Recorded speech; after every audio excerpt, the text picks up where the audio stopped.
Shalom dan selamat malam Bapak Ibu dosen, Bapak Ibu guru yang luar biasa di seluruh tanah air Indonesia. Bersama saya Ruben Takan Janji, dan malam hari ini saya akan membagikan tentang 3 teori belajar, yaitu yang pertama kita akan belajar tentang teori belajar kognitivisme, yang kedua kita belajar teori belajar tentang beorestivisme, dan yang ketiga kita belajar tentang teori belajar humanitisme.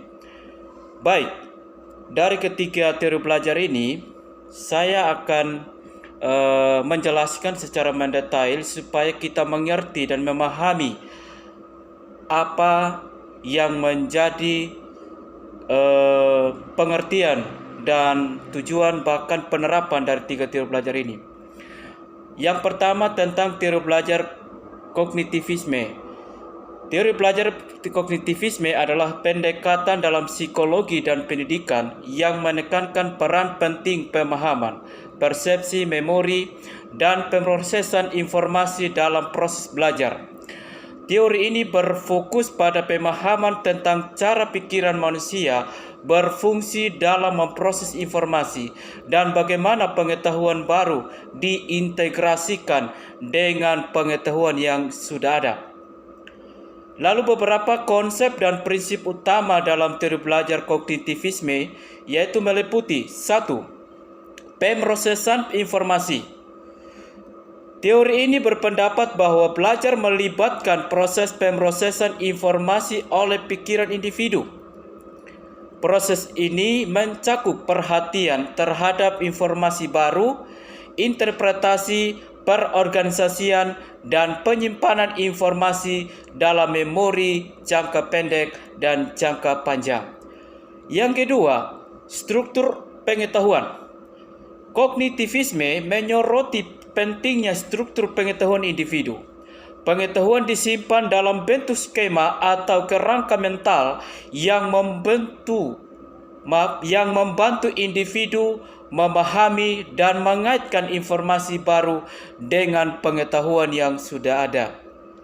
Lalu yang ketiga, pemahaman yang bermakna.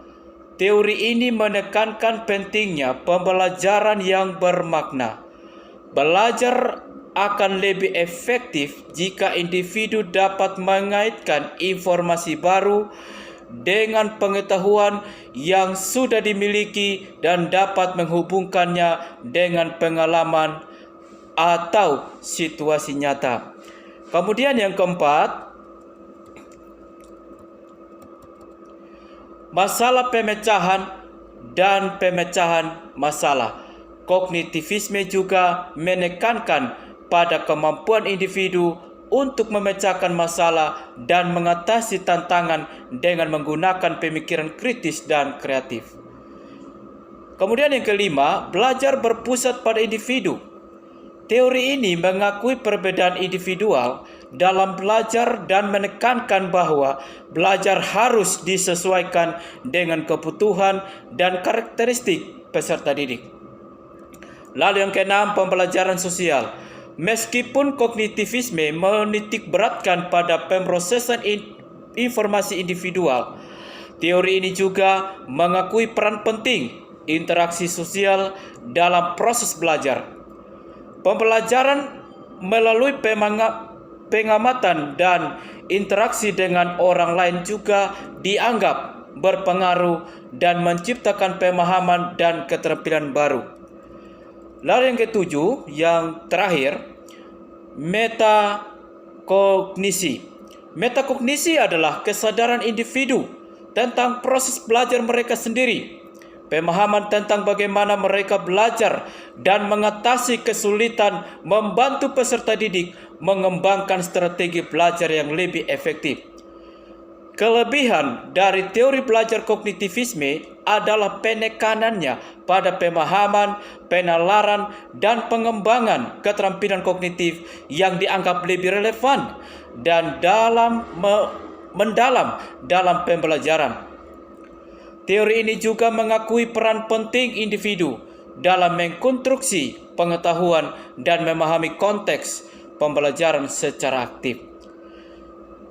Dalam pendidikan, teori belajar kognitivisme mendukung pendekatan pengajaran yang mendorong pemahaman yang mendalam, diskusi, reaksi, dan pengembangan keterampilan berpikir kritis. Teori ini menjadi landasan bagi berbagai strategi dan mode pembelajaran yang mempromosikan pemahaman dan penguasaan konsep secara mendalam. Baik, kita akan masuk dalam teori belajar yang kedua, yaitu tentang teori belajar behaviorisme. Beberapa konsep dan prinsip penting dalam teori belajar behaviorisme meliputi yang pertama, penguatan atau yang disebut reinforcement. Penguatan adalah kunci dalam teori behaviorisme. Hal ini merujuk pada penggunaan hadiah atau hukuman untuk memperkuat atau mengurangi perilaku tertentu. Penguatan positif diberikan sebagai hadiah untuk meningkatkan kemungkinan terjadinya perilaku. Sementara penguatan negatif diberikan sebagai hadiah untuk mengurangi atau menghilangkan stimulus yang tidak diinginkan. Kemudian yang kedua, pengkondisian klasik atau yang disebut classical conditioning. Pengkondisian klasik adalah proses pembelajaran yang melibatkan asosiasi antara stimulus netral dengan stimulus yang sudah memiliki respon tertentu. Ivan Pavlov adalah tokoh yang terkenal dalam pengembangan teori pengkondisian klasik yang ditujukan melalui penelitiannya pada anjing dan respon air liur mereka terhadap makanan. Kemudian yang ketiga, pengkondisian operan atau operan conditioning. Pengkondisian operan adalah proses pembelajaran yang melibatkan kaitan antar perilaku dan konsekuensinya. Teori ini dikembangkan oleh Bev Skinner dan menekankan bahwa perilaku akan lebih mungkin terulang jika diikuti oleh penguatan positif atau dihindari jika diikuti oleh hukuman. Lalu yang keempat, generalisasi dan diskriminasi. Generalisasi terjadi ketika individu merespons stimulus serupa dengan cara yang serupa seperti telah dipelajari sebelumnya. Di sisi lain, diskriminasi terjadi ketika individu dapat membedakan antara stimulus yang berbeda dan meresponnya dengan cara yang sesuai. Kemudian yang kelima, yang terakhir, model pembelajaran. Behaviorisme juga mengakui pentingnya pembelajaran melalui model atau contoh-contoh dari orang lain. Proses ini dikenal sebagai pembelajaran sosial atau pembelajaran melalui pengamatan dan imitasi. Kelemahan dari teori belajar behaviorisme adalah kurangnya perhatian terhadap aspek kognitif dan proses mental dalam pembelajaran. Teori ini lebih fokus pada perubahan perilaku eksternal daripada pemahaman internal individu tentang materi pembelajaran. Meskipun begitu, teori behaviorisme masih memberikan wawasan yang berharga dan memahami dan membentuk perilaku manusia dalam berbagai konteks pendidikan dan kehidupan sehari-hari. Baik, kita akan masuk dalam teori belajar yang terakhir, yaitu tentang teori belajar humanitisme. Beberapa konsep dan prinsip utama dalam teori belajar humanitisme meliputi yang pertama, pengalaman dan persepsi individu. Humanitisme menekankan bahwa belajar adalah hasil dari pengalaman dan persepsi individu. Individu belajar dengan aktif menafsirkan dan memberikan makna pada pengalaman mereka. Yang kedua, pentingnya motivasi intrinsik. Humanitisme menekankan bahwa motivasi intrinsik yaitu motivasi dari dalam diri individu, adalah kunci dalam belajar, yang berarti individu cenderung lebih termotivasi ketika mereka memiliki kontrol atas proses belajar dan merasa bahwa apa yang dipelajari relevan dengan kehidupan mereka. Kemudian yang ketiga, pencapaian potensi penuh. Teori ini menekankan pentingnya membantu peserta didik untuk mencapai potensi penuh mereka.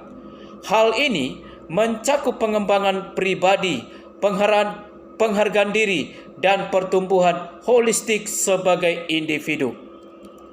Yang keempat, pentingnya lingkungan yang mendukung.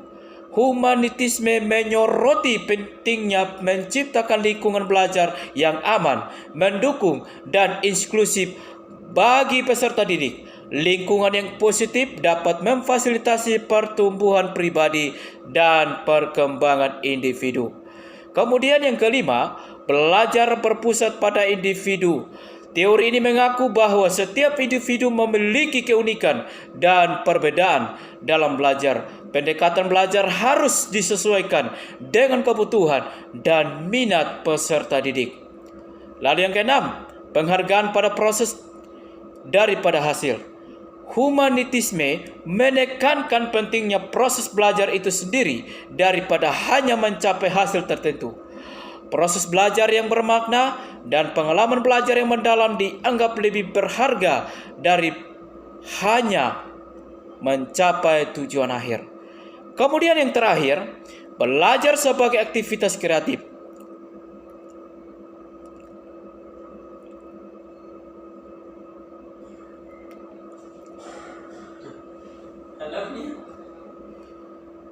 Teori ini menyatakan bahwa belajar adalah aktif dan kreatif. Individu aktif dalam mencari dan menyusun pengetahuan mereka sendiri melalui interaksi dengan dunia ini di sekitar mereka. Oke, baik Bapak Ibu dan saudara-saudara yang saya kasihi, demikian hasil presentasi saya pada malam hari ini terkait dengan 3 teori belajar yang sudah saya sampaikan tadi. Mohon maaf kalau ada kata-kata yang kurang berkenan. Selamat malam. Biarlah ini menjadi suatu pembelajaran untuk kita sebagai pendidik yang handal dan yang luar biasa. Selamat malam, Tuhan memberkati dan shalom.